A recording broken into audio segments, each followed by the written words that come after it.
एक कहानी होती थी अध्यक्ष महोदय, शायद बचपन में आपने भी सुनी होगी। राजा भेष बदलकर बाजार में आलोचना सुनने जाता था। ये सुनने जाता था कि प्रजा मेरे बारे में क्या कह रही है, मैं सही रास्ते पे चल रहा हूं कि नहीं। लेकिन आज का राजा, भेष तो बदलते हैं आज के राजा, शौक तो है उनको भेष बदलने का, लेकिन न जनता के बीच जाने की हिम्मत है और न आलोचना सुनने की। महोदय, मैं तो सदन में नहीं हूं।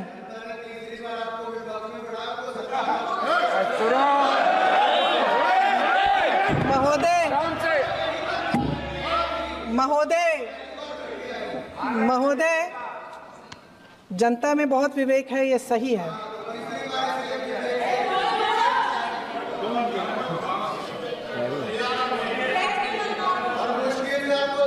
अच्छा महोदय, मैं सदन में नहीं हूँ, कुछ हाँ ठीक है, मैं सदन में नहीं हूँ, मात्र 15 दिनों से आ रही हूँ। लेकिन मुझे ताज्जुब होता है कि इन 15 दिनों में इतनी बड़े इश्यूज हैं, इतनी बड़ी बातें हैं। प्रधानमंत्री जी मात्र एक दिन के लिए, शायद 10 मिनट के लिए दिखे हैं सब।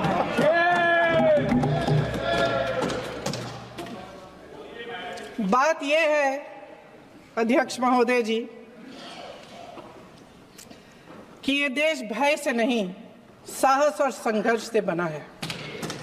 इसको बनाने वाले देश के किसान, जवान, देश के करोड़ों मजदूर और गरीब जनता है। संविधान इनको साहस देता है। मेहनती मिडिल क्लास है और इस देश के जो करोड़ों देशवासी हैं, जो रोजाना भयंकर परिस्थितियों का सामना करते हैं, उनको साहस देता है। वायनाड में जो आपदा आई, उसमें एक छोटा लड़का था 17 साल का। 6 घंटों के लिए उसने अपनी माँ को बचाने की कोशिश की। 6 घंटों के लिए आप सोच सकते हैं कि अगर नदी की धारा बह रही है, नाराज है, आप अपनी माँ को पकड़े हो, 6 घंटों के लिए पकड़े रखते हो कि मेरी माँ बच जाएगी, और अंत में वो माँ भी बह जाती है। उस लड़के का साहस, उन महिलाओं का साहस जो पीड़ित हैं लेकिन फिर भी अपनी लड़ाई लड़ रहे हैं, उन संभल के बच्चों का साहस जिनके पिताजी अभी गुजर गए, लेकिन फिर भी उनके सपनों को साकार करने की हिम्मत है, उनका साहस है।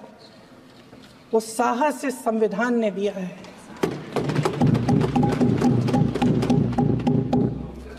वो आत्मविश्वास इस संविधान ने दिया है। ये देश भय से नहीं चल सकता, ये देश साहस से ही चलेगा। भय की भी सीमा होती है, और जब वो सीमा पार हो जाती है, जब किसी को इतना दबाया जाता है कि उसको लगने लगता है कि अब मेरे पास खोने के लिए कुछ नहीं है, तब उसमें एक ऐसी शक्ति पैदा होती है जिसके सामने कोई कायर खड़ा नहीं हो सकता। ये देश कायरों के हाथों में ज्यादा देर तक कभी नहीं रहा है।